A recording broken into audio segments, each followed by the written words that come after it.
Hey there, Tracy Noriega, paying it forward to you on this never before lived day. How you doing? Hope you're happy, healthy, and staying positive. Okay, today just gonna talk about where's mindfulness come into parenting. Oh, cheese and rice. When doesn't it come into parenting? Every moment is definitely a mindful moment or an opportunity for a mindful moment. All right, we can all say how our parents could have done better and where they, effed up, and maybe even why we're still going to therapy.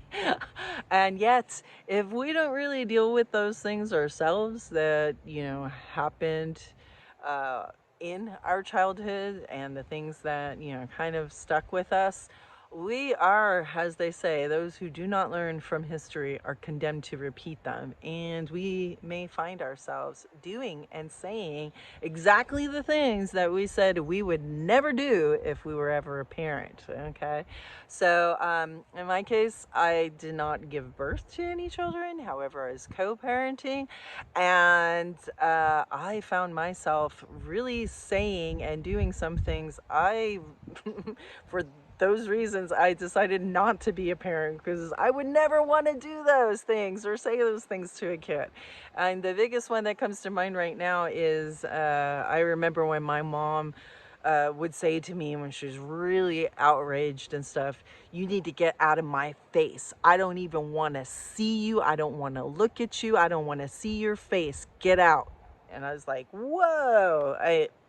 Now, granted, sometimes I knew I did something that, yeah, I didn't want to be in her face because I didn't want the wrath that was about to follow. However, hearing something like that, it wasn't nice. I felt even worse about what I did. And,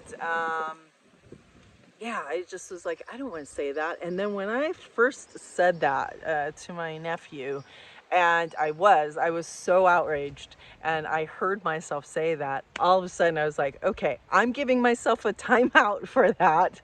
I want you to go to your room.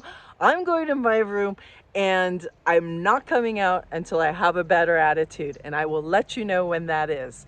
So, yeah, I got to go to my room, and I got to go back and be mindful about what was it that led up to those things. What were the things that happened that led up to me saying that, and where were the opportunities I could have had to take one of those long deep breaths, to like give even myself a timeout, him a timeout, like say this is getting heated, we need to stop right now and come back to it, maybe put on some music, do something else than the trajectory on which we were at.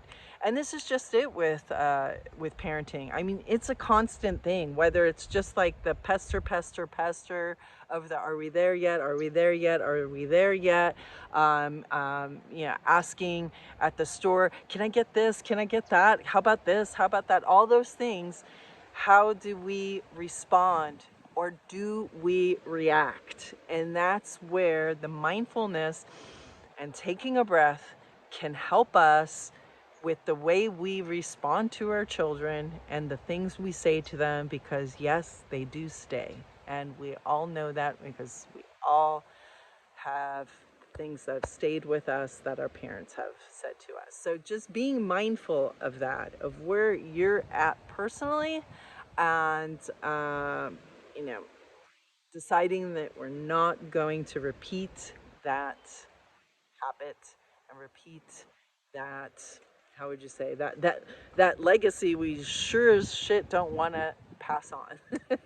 So, all right, well, I'll have some videos on some breathing techniques and some things you can do, like, well, what to do. Great, I'm aware of it now. However, what do I do now?